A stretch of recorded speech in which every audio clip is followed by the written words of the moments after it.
is doing on matters related to the Western Cape Powers Bill that has been put out by the DA-led administration and the DA-led parliament. I am, to discuss and ventilate this further, I am joined by the chairperson of the Governance and Legislature's NEC subcommittee, who is speaking in that capacity as a member of the National Executive Committee of the ANC and that of its National Working Committee, Comrade Thembi Nkadimeng. Next to Comrade Thembi Nkadimeng, we are also joined by the leadership of the ANC in the Western Cape province, led by its provincial chairperson, Comrade JJ, as well as Comrade Cameron, who is here in his capacity as the leader of opposition in the Western Cape legislature. We will receive a statement which will be read out by Comrade Thembi, after which we will then take questions and any of these comrades will be able to respond to those questions. Thank you very much. Over to you, Comrade Thembi. Yes.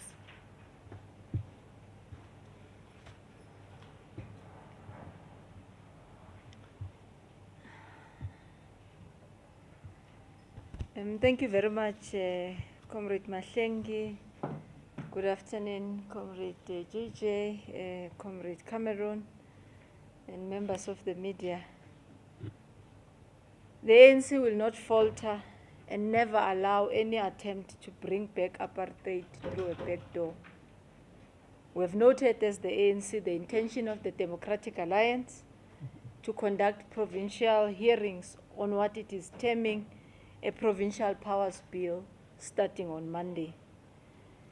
As a liberation movement that has fought for over centuries and many decades with the masses of our people to defeat apartheid and colonialism in order to establish what we today enjoy as a united, non-racial, non-sexist, democratic and a prosperous South Africa.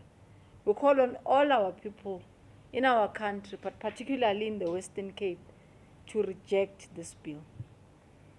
Our republic has a constitution which was adopted by the Constitutional Assembly unanimously, representing the people of South Africa through their democratically elected representatives. And the preamble of the Constitution of the Republic of South Africa may remind all of us that it states that we, the people of South Africa, as I quote, recognize the injustices of our past, honor those who suffered for justice and freedom in our land, respect those who have worked to build and develop our country, and believe that South Africa belongs to all who live in it, united in our diversity. We therefore, as it continues, through our freely elected representatives, adopt this constitution as the supreme law of the Republic, so as to heal the divisions of the past and to establish a society that is based on democratic values, social justice, fundamental human rights, lay the foundations for a democratic and open society in which government is based on the will of the people and every citizen is equally protected by law, improve the quality of life of all citizens, and free the potential of each person, and build a united and a democratic South Africa that is able to take its rightful place as a sovereign state in the family of nations. I close quote. The Constitution also further outlines and clearly outlines the powers and functions of the three spheres of government. It laid down the principle of cooperative government, and it states boldly that it intends to regress in an imperative way to advance all those who have suffered unfair discrimination.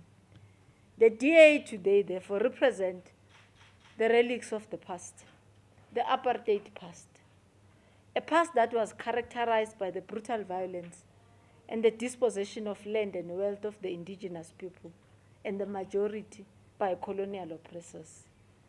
They governed through a divide and rule, through racist policies such as the Group Areas Act, which forcibly removed our entire nations from places like District 6, Ndabeni, Constantia, Claremont, Blount near to Düsseldorf in the Western Cape. And now today the DA wants to further divide our province and our country once again. They talk of devolution of powers, but they mean federalism and a separate apartheid republic of the Western Cape. In this, they are working with like-minded anti-transformation forces and right-wing conservatives like the Cape Exit movement. In fact, the leader of the Democratic Alliance, John Steenhuisen, promised the Cape Exit a referendum on Cape independence in return for their votes. We will never go back to the dark days of racial segregation, exploitation, discrimination, and economic deprivation. All three of the Western Cape legislature legal advisors have declared the bill unconstitutional. This is actually a rebellion from within the legislature against the Democratic Alliance. We salute them for being true to our constitution. The DA has failed to use the powers they already have to transform the Western Cape in its entirety and create equality, provide equitable service delivery, quality education, health care to the majority. In the Western Cape, less than 3% of agricultural land is owned by blacks, African, colored, and Indian combined. This figure is worse than any other province in South Africa. In basic education, a provincial competency we see that live the reality on ongoing neglect of public schools on the Cape Flats and in the rural areas of the Cape. Schools are overcrowded. Strategies to keep out Africans and colored learners from the known Model C schools still persist and prevail. They fail to provide enough maths and science teachers to schools in need. Gang violence and drugs negatively affecting schools. They are not a priority, these areas, for the DA administration. So this neglect has now come home to roost. The Western Cape has now dropped to 5th place in matric results. When the ANC governed the Western Cape, and the Western Cape was constant on top. In health, they failed to build a new hospital on the Cape Flats. At the same time, they are opposed to the National Health Bill, which will ensure that there's healthy quality care for everybody. The people of Western Cape are part of a united South Africa. The plan is outrageously unconstitutional. It is nonetheless consistent with the racially divisive Democratic Alliance. It's in their character, it's in the nature of the DA. The DA leader, Helen Zille, has referred to people coming to the Western Cape as refugees and has justified colonialism. This threat continues more brazenly under Steenhuisen, who welcomes Zionists, apartheid apologists, and killers who open arms to migrate to their province. The recent provincial government promotion on the program with Dr. Dek is a case in point. Or perhaps we do not have to look that far. Just yesterday, Steenhuisen did what he believes in his heart is invoking racial stereotypes to discredit Gauteng crime wardens. The DA is a party of the Swart Gevaar and colonial revival. When it had the chance, the DA refused to set up a house for traditional leaders in the Western Cape. In fact, totally denying the existence of the descendants of the Khoi and San and other traditional leaders and forebears traditionally of that land in the Western Cape. The ANC calls again on all the people of South Africa to see DA and their moonshot allies for what they are, a party that yearns for apartheid and colonial privilege and wants to fight to preserve this privilege and resist transformation of our country into a national democratic South Africa. We fought and defeated apartheid. We will defeat this bill and it will never become law. We will defend the constitution of our forebears and we will fight racism wherever it rears its ugly head. The ANC's Freedom Charter says the South Africa we live in belongs to all who lives in it. That's the end of our statement, and I thank you, Comrade Mahlengi. Thank you very much, Comrade Tembi. With that, I will now turn to Q&A. May I have an indication of those of you colleagues who wish to engage with our statement? I will start at the back. News 24. Perhaps Cameron can take this one because he has previously said that you consider legal action. How far is the ANC willing to go with this? Are you going to pump in any of the legal resources? I know that your alliance partners have supported you, but what exactly will you be doing to challenge this? Are you going to take it to the concourse perhaps? What is the plan of action? Thank you very much. I will still stay this side. Do we have anybody else? ANC? All right, thanks, Mulu Kumba from DNCA. You did say, Minister, that they are calling for the devolution of powers, but in essence, they are calling for federalism, which some would argue that it's one of the options, as much as it's not happening here in South Africa, but it's applicable elsewhere in other jurisdictions. What is fundamentally wrong with federalism, if that is indeed what they are calling for? What are the faults that you are picking out of that system which you don't believe South Africa should consider? Thank you very much. Comrade Tembi will respond not in her capacity as the minister, but on behalf of the National Executive Committee of the ANC. I'm going to come this side. Shazi? Nkosinathi Shazi from Power FM News. My question is directed to anyone who can answer. But the African National Congress is calling on people from the Western Cape to reject the Western Cape Powers Bill. My question is, has the ANC lost hope in winning back the Western Cape? Because where I'm sitting, the immediate solution would be for the ANC to win the Western Cape and perhaps change things about it. In the 2019 general elections, the DA in the Western Cape got 1.1 million votes, translating to a 52% share. The ANC in the Western Cape in 2019 got 659,000, which is a 31% share. So my question is, does the ANC still have hope in winning back the Western Cape? Thank you. Thank you very much. That will be the first round. I'll just take SABC and then we will turn back to the panel. My question is directed to both Temekadiming NEC and also the Western Cape. Numerically speaking, you as the ANC have been on the back foot in the Western Cape, looking at the various results that have come forth. How do you plan on mobilizing the people of the Western Cape to reject this particular view of the Democratic Alliance of the Powers for the Western Cape? Then secondly, on the issues pertaining to the Muslim community, especially after the ANC's victory in the International Court of Justice, how do you, as the ANC in the Western Cape and the ANC at large, seek to take advantage of gaining access to a particular constituency you've not had access to in over 2 decades? What's your plan of trying to move that particular community onto your side, going on towards this election later on around May this year? Thank you. Thank you very much. That ends the first round. I will ask Comrade Tembi to start, and then I will invite comrades from the Western Cape to respond to some of the questions that are very province-specific. Thanks. Thank you very much for the questions. Thanks, Comrade Mahlengi.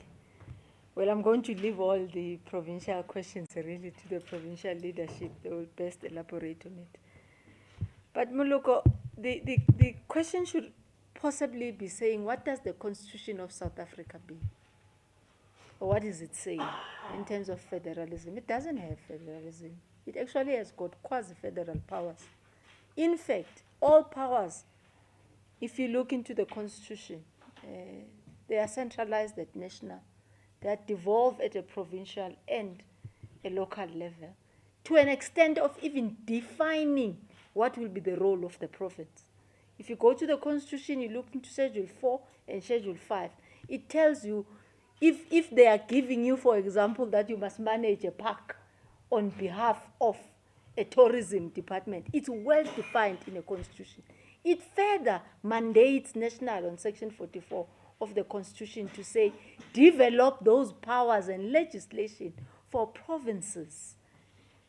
In further sections 52 and below, it mandates the national to even assess the competencies of the provinces and local to do their functions. Maybe a question the ANC should be asking itself, if also in opposition, in the years the Western Cape has regressed, if we have done, is to hold them accountable for the things that are defined in the Constitution that were never done. A time has come for the ANC itself to hold the DA accountable for what the Constitution defines and how the allocation of the funds. You go to the budget of the Eastern Cape, of the Western Cape today. You compare a rand to rand between Constantia and Guguletu. It's glaring. The disparities. I'm not talking about something. Every budget is an open book in South Africa. You download their budget, you will see what they are spending, whether it's at the local sphere. If you compare what is in the city center, in Guguletu and the city of Cape Town, but the African National Congress is saying today, it is time that we go back to the founders and the forebears who drafted the Constitution, informed by we are coming from an unequal past, where services on the basis of your color, of your skin and creed, you were not receiving them. Is the Western Cape today saying it has equalized and has given an opportunity to everybody else to change the current setup of the Constitution in South Africa? And the answer is the African National Congress we have is a no. They need to utilize the powers that they have, the fiscal money that they receive, into the areas that they still need to develop, rather than ensuring that a Western Cape become passes a bill. But secondly, their very own legislator advisors, legal advisors, 3 of them. In fact, if simply put, it's an illegal show that is starting tomorrow. Because you have experts, you say, I'm thinking of tabling this. Do you think it cuts? And they say, no, it doesn't. Hopefully because they believe they will threaten them to say what they would want to be, they want them to say. But we have credible men and women who said, constitutionally, it will not pass. And we shall see fit that it doesn't pass. Thank you.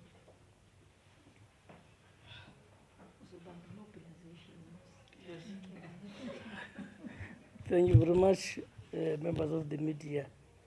Just want to say, just to add on what Comrade Tembi has said, the DA knows too that their bill is unconstitutional. The DA is using this bill and public hearings on the eve of the elections to mobilize and appease its white conservative voters.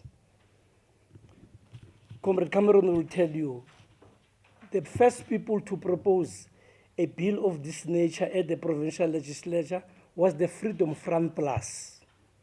Then the DA shot it down. Days later, the DA came with this bill themselves. Now they want to overtake the Freedom Front Plus to demonstrate to the white conservative voters that they are having their best interest. So the DA too knows that this bill will not hold. The second thing, Comrade Cameron will respond on the route we are taking, both in the NCOP legislature and legally. The people of the Western Cape are ready to give a different party an opportunity to lead the Western Cape. Ever since the DA has been in charge, the Western Cape, we can refer to it as a two-tailed province. A province for the rich and a province for the poor. And since it has been in charge, Comrade Tembe has explained, the budget is biased towards the affluent areas. And our people are ready to give any party an opportunity to lead. And we are that party. And I always say, when I address the PEC, the next premier after the elections will report to the PEC of the Western Cape. We are ready. Our machinery ready. We're not preoccupied about our subjective issues. We are ready to liberate the people of the Western Cape once more. The judgment of the ICJ and the Gaza situation has also put us in a proper pedestal to change the situation of the Western Cape around. There are certain concrete proposals to do things differently that we have taken to national, which I'm not at liberty to speak about them now. The national office bearers have confirmed that they will meet the office bearers of the Western Cape before the end of this week. We want to make certain proposals that we must do things differently and not be preoccupied about our egos. The ANC in the Western Cape in particular is the only political party that lives amongst and with the Muslim community. Even during December holidays, it was the ANC that had programs throughout rolling in the province, dealing with the situation and the solidarity with the people of Palestine. The last thing I want to say is, you might be aware that on Friday we had a provincial press conference with our alliance partners. We are rolling a program to reject this bill. We have engaged with several sectors, particularly on the powers that are targeted by the DA, the police, the transport, and so on. Those sectors will come out themselves, starting from Monday with the first public hearing in Worcester until the last public hearing on the 5th in Beaufort West. All those sectors, police, nurses, the transport sector, will go out and reject that bill. We have a capacity to mobilize them. We have engaged with all these sectors. We are also working in collaboration with other opposition parties in the legislature, the Al-Jamaa, GOOD, the EFF, and so on, united all of us in an anti-DA coalition to defeat this bill. So the result after will demonstrate that our people reject the fact that the Western Cape must be a republic for white conservative people. We are not ready to return back to Bantustans. Thank you very much.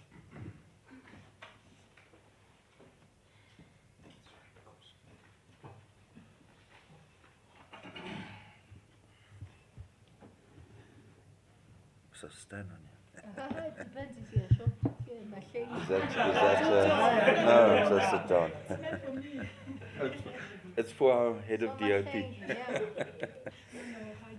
No, thank you very much. I don't know the names of all the members of the media, but I think the first issue, and thank you very much to Comrade Kadimeng, the provincial chair, and our head of DCRP, Comrade Mashlengi, for this opportunity.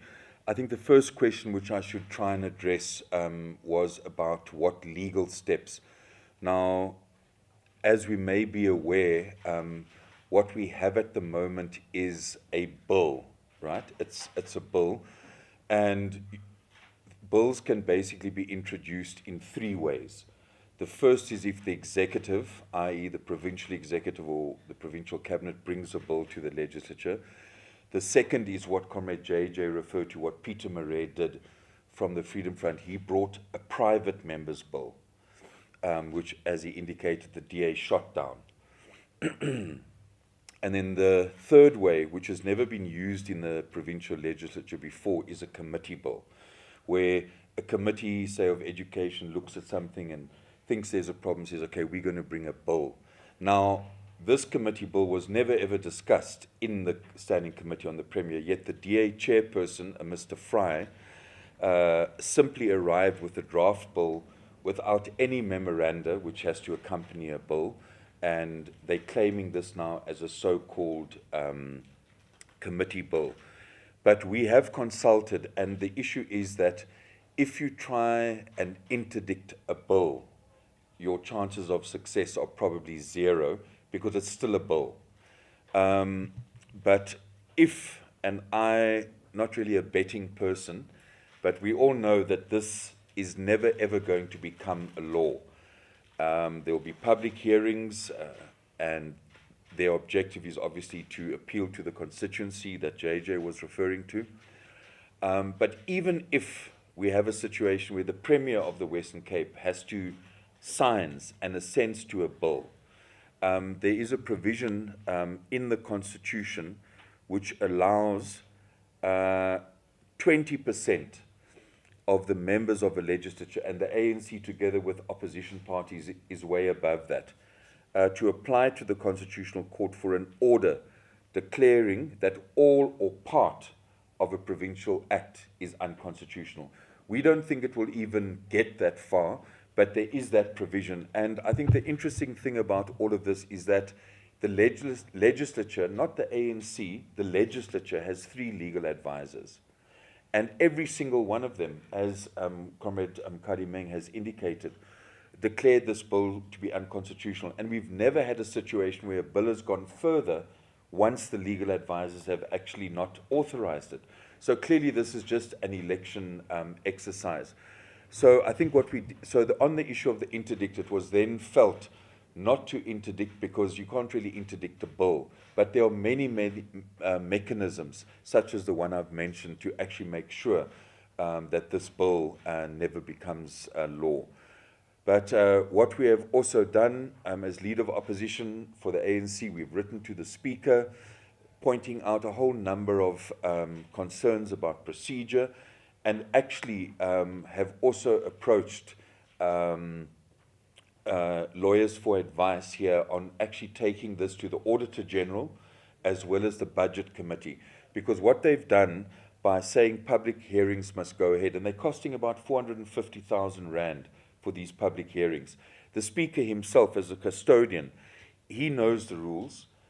He knows that you cannot take a bill that has been declared unconstitutional on public hearings. So we believe that the Speaker, Christopher Fry from the DA, Isaac Seleku, the chair of the ad hoc committee, must be held accountable for wasteful expenditure here, to spend this money going forward. We have also been very encouraged by the fact that our comrades in the cabinet have raised serious concerns and have indicated that they would be looking at the issue of the breach of cooperative governance and actually not even pursuing intergovernmental relations. So we believe that this bill will never pass muster.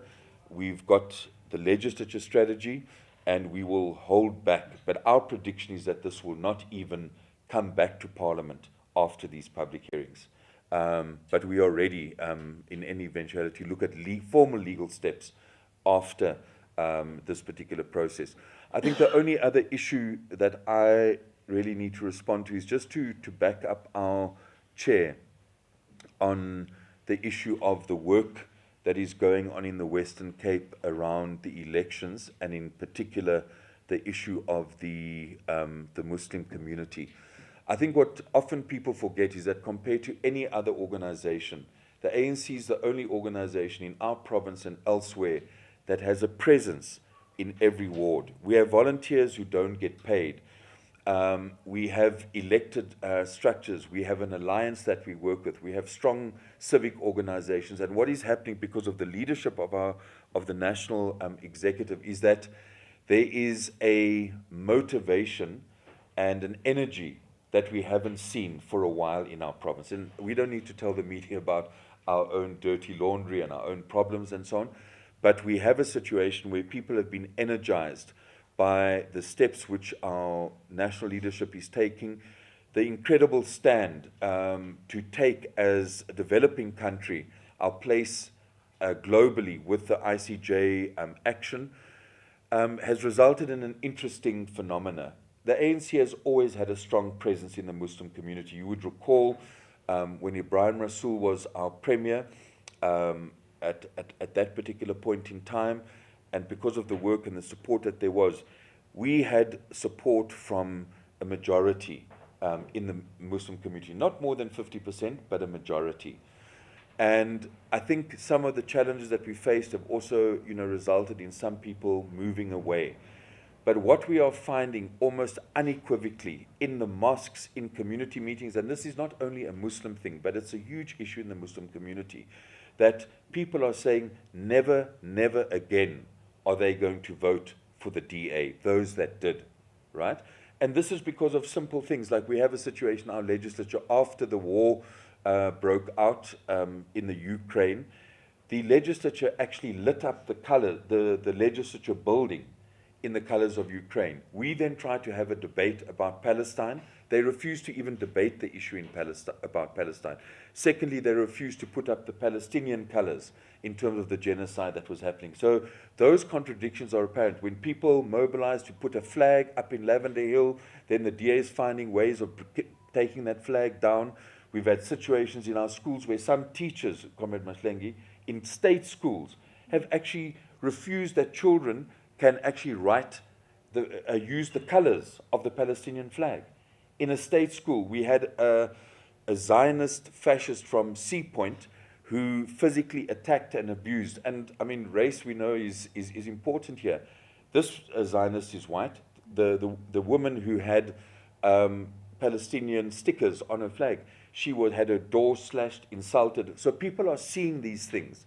And I think that what we are seeing is that there's a strong anti-DA sentiment emerging because of their contradictions, because of their double standards, because of the clear stand that they've taken not to condemn the genocide. And that has a huge impact.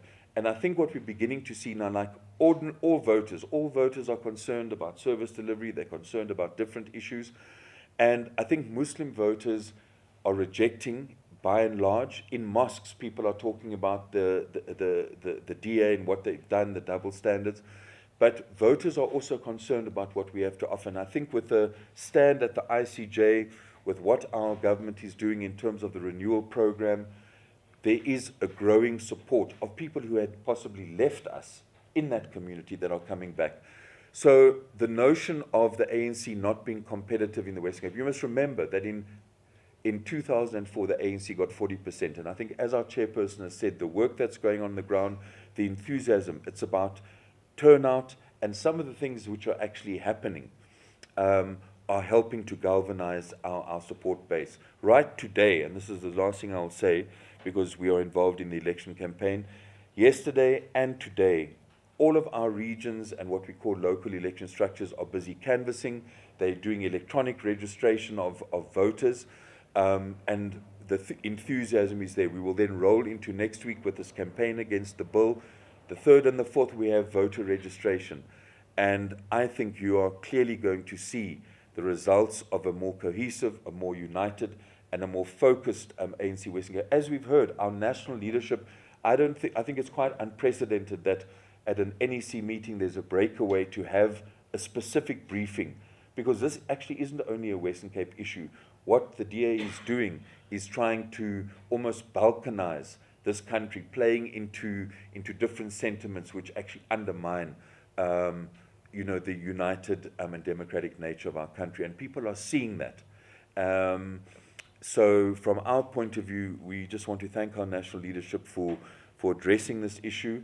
We regard that as national investment in our province, and you will see over the next while many more issues being exposed about the Democratic Alliance and what they're actually doing in regard to corruption, nepotism, abuse of budgets in our province. So many times, Comrade Kadimeng, the province and the city, or the city in particular, gets money for housing, and they don't spend that money. They have to hand it back. Why? Because they don't actually want to upgrade informal settlements in the Western Cape. It's as true as that. The DA does not like black people. It's simple. That is what we're facing. In the Premier's office, two out of 65 senior managers are black, and an underrepresentation of the colored community. That's what's happening in our province, and this is part of exposing that. Thank you.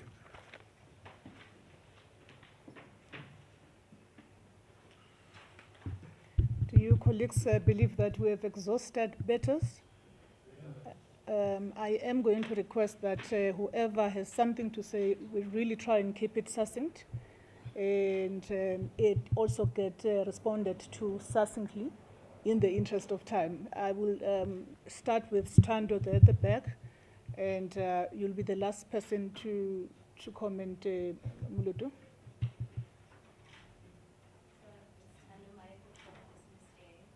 So the ANC says that some Muslims have said that they're not going to vote for the DA anymore.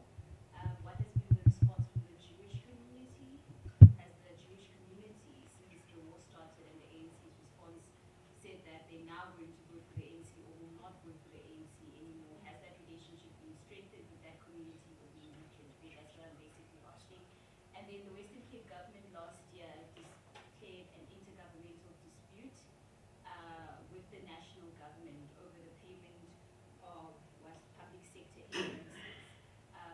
Perhaps this can be a question for the Minister of Proctor. I just need an update. What is the update with regards to that? Thank you. Thank you very much, ENCA. All right, Molo Komoloto here. The issue of the bill being constitutionally invalid and all that, we know it is the case because this is what the Constitution says. And we know the Constitution was amended more than 18 or 19 times since it was adopted. So changing the Constitution to align it with the changes that others might deem necessary, that is not happening only because the ANC that has the majority perhaps might not lend its vote to such in Parliament. I'm just saying, you saying it is unlawful because currently this is the position as the ANC that you don't want. And you are basing it on the Constitution that you are not going to amend to accommodate these changes. So some people are going to say, on that note, you are also politicking the same way you say they are politicking. Your response there. Secondly, Ms. Ngadimeng has outlined the failures of the DA in the province. And having gone through that powers bill, it talks of, for instance, policing. It would want to handle that. The gang violence in areas of Cape Town. SAPS reports to the national government. Energy. We all know what is happening with regard to load shedding. And the contradiction between, say, Bugule 2 and Bishop's Court is also applicable here in Gauteng. Alex is separated by a freeway from Sandton. So all those failures that you are saying, the corruption that Cameron is also mentioning, people are saying they are applicable where you govern. That particular assertion, some people would say, it is simply because you don't want to acknowledge your failures. But lastly, I want to speak to the resolution, I think it was in 2007, when the ANC took a resolution to reduce the number of provinces, which will now go speak to the amendment of the Constitution if it is allowed, from 9 to 6. And I think also the NGC of 2015 kind of like discussed that. And there were recommendations of a presidential commission to discuss that. What happened? Is that still a discussion in the ANC to consider such? Thank you very much. I will just indulge you, please. Let's try and keep it short. Thank you. I'm Michelle from IOL. I'll just add to the question, or the second question from earlier this month, the DA dismissed or denied your allegations that there was reviving and introducing apartheid from the Western Cape. And then, but instead it said the ANC is just afraid that the DA will govern better than them. Can you please have a comment on that? This was the second question. All right. Thank you very much. I will then turn to the panel. I'm going to try and be brief, Comrade Mahlenge. I'm going to start with the first question, Tando. The process, yes, of the declaration in terms of the IGR bill, which we oversee as the department when there are disputes in between the spheres or even amongst the spheres themselves, in terms of the delineation of the powers. And then you take it through a mediation process if departments or municipalities or whoever could be able to find themselves. And that's the process that is being undertaken. You will recall it actually relates to human settlement with the city of Cape Town in terms of what Comrade JJ spoke about. Make the land available, will make the money available, we have the beneficiaries who are in informal settlement. And the other one will say, I don't want this with my land, but I want the other land. And there are policies and parameters in which you would still want to put people in what we call habitable and convenient spaces, so that they don't spend most of what they are getting in traveling and shuttling to and from work. So we're at a discussion level, and I think as it gets to be concluded, there's a process that the IGR section 4679 dictates what needs to be followed and steps in how you would want to resolve the issues. Look, you can't vote or amend something that has not been tabulated. If the DA was serious and you want to test the ANC, if it doesn't have an appetite of discussing constitutional amendment, you should be saying to me and the African National Congress, the DA has placed a bill on federalism in Parliament, and the ANC has used its majority to reject it. Even without that being done, we will reject it, yes. Precisely because, in our view, it doesn't represent what is the best for the people. I often say to people who want to compare on what is being done, and I challenge Mluku now to go and compare the budget of the city of Johannesburg on what it allocates to its citizens, and compare the budget of the city of Cape Town on what it allocates to its citizens. Look, there is no corner in this country where you will not find a pothole. If your measure of saying a good governance at a municipal or provincial level will be that there's no water that is leaking, then you wouldn't find that place. But what do we measure? We measure systems and processes in place that are directed by vision and policy to better the lives of people. That's what we measure. And if you measure that, the Western Cape falls under. There is no desire not to change the lives of the people. But here we're talking about an issue. In fact, if you would want to say, the law says to the city of Cape Town, apply for municipal policing. Why don't they do that? City of Johannesburg have, city of eThekwini, they've rolled out almost all the metros besides Buffalo City. And Mangaung, there's two smaller metros who have not been, they've applied themselves. Can you imagine Mangaung with 49 wards applying for that, and the Western Cape not applying for that? They've got the money, they've got the reserves, they can do it. Where does the Cape Flats fall under? The city of Cape Town. They can apply. You should be saying to me, maybe the ANC-led government has refused their application. No, they didn't. So they can solve the gang violence. They have the money, they have the resources. Maybe they could even apply, which the law allows. We are incapacitated in this area. SAPS Schedule 40 says, add into us so that we could be able to apply. And that's what the Gauteng government has done. They are adding into what the city of Johannesburg and their K9 units are dealing with in trying to fight the crime. Why are they different and acting indifferently than what our constitution would want us to dictate? We do not have federalism. We are governed by the constitution. So if we're going to flip and flap every time as it suits everybody else, then we might as well put the constitution in the dustbin. If I say there must no longer be Christians in South Africa, it's okay. There's no constitution. No one's right is permitted or is allowed in South Africa. But we're a united, non-sexist, non-racial South Africa. And that's what we fought for.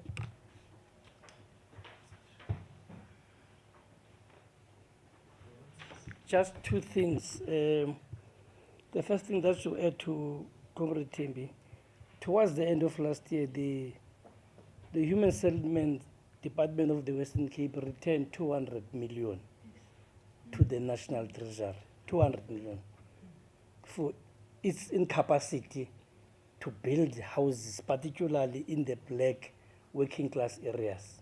But these houses were not going to be built in Constantia. They returned that money, but they don't have appetite to spend that money in the African areas. Now, the first objective of the Provincial Powers Bill says they are putting this Powers Bill because they want to correct all what the ANC cannot do. They have not yet presented a bill to correct what they are unable to do. They want to correct, they have a set of powers given to provinces. They are unable to deliver on those powers. They want more powers of the national government to mess them up. Because I'm saying, our people in the Western Cape are languishing in squalor. They stay in informal settlement. Some of them do not have basic services, but the department returned back 200 million. It's unjustifiable. Now, the last question I want to answer is about the Jewish people. Yes, the Jewish people are not a homogeneous group. There is a Jewish, SA Jewish for Free Palestine. We are, as the ANC, also there engaging with the South African Board of Deputies, Jewish Board of Deputies, and they understand where we come from. And not all of them, even they are Zionists. Some of them are committed to the two-state solution. So yes, many amongst Jewish people appreciate the contribution of the ANC and its government to the resolution of the situation in Palestine. And yes, in their numbers, they will vote ANC. Response on the resolution to reduce provinces from 9 to 6. Yeah, I'm sorry. In fact, my committee is seized with that. LNG, Legislature and Governance, is seized not only from a level of provinces, even from a level of municipalities, some which you think they shouldn't necessarily be standing as provinces. I mean, rather as municipalities in the current state that in which we are at. And that work, it steadily will be coming, receiving reports on what the Municipal Demarcation Board is doing and featuring them all. And I do believe at the correct time the ANC will be able to give heed into that. So the discussion is still there from the ANC? The discussion is, the number may not necessarily be what was initially intended at the NGC and the National Conference, but on the table is the discussion of a single public service, you recall, that harmonizes or rather put every sphere of government into one to actually assist government to plan and implement better. That's the focus in terms of, so you don't consult over many times, but you rather are consolidated and move into an implementation spot. And you look into provinces and also into the local sphere. Thank you.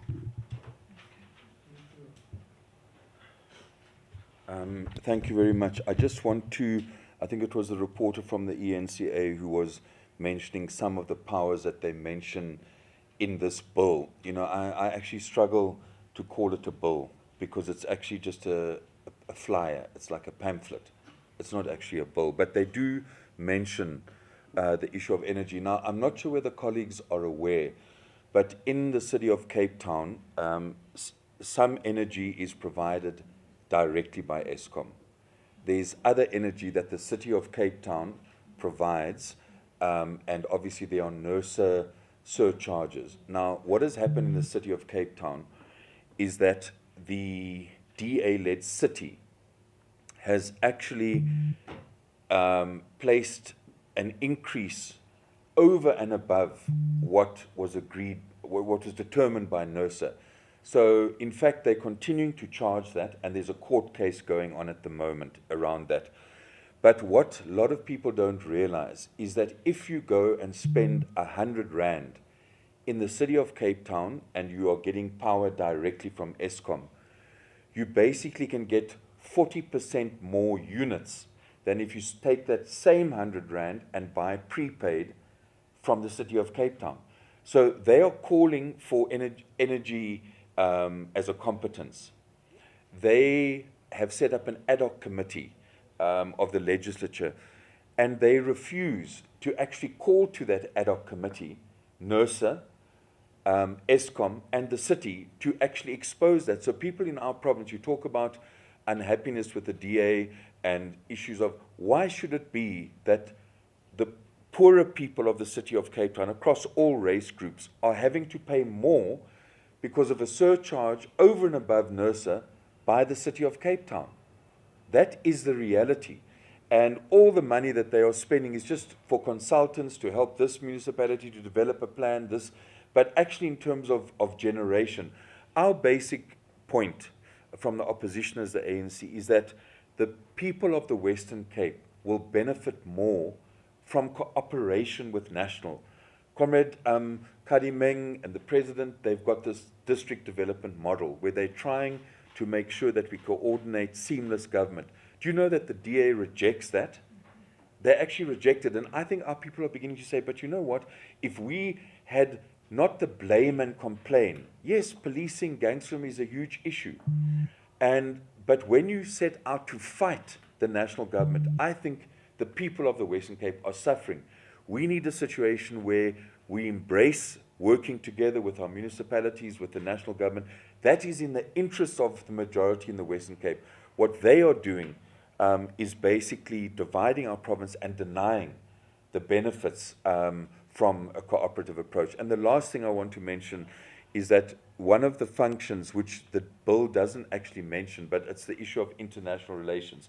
One of their think tanks, the South African Institute of Race Relations, or one of those, actually produced an article saying, no, not only must the Western Cape have this and that, but they must be in charge of international relations. There was a response from Comrade Alvin Botha.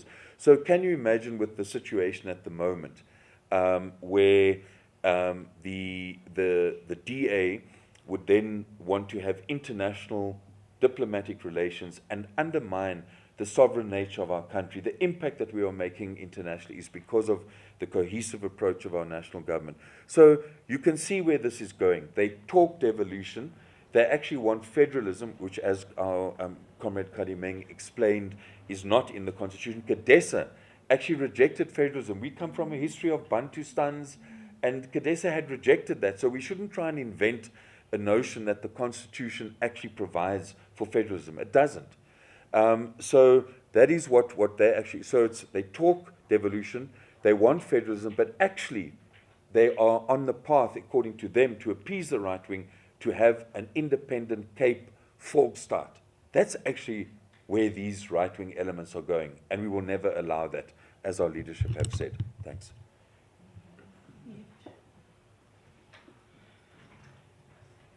Thank you very much, members of the media. We are now adjourned. We will send an updated advisory regarding other live briefings that are going to be taking place. Thank you very much.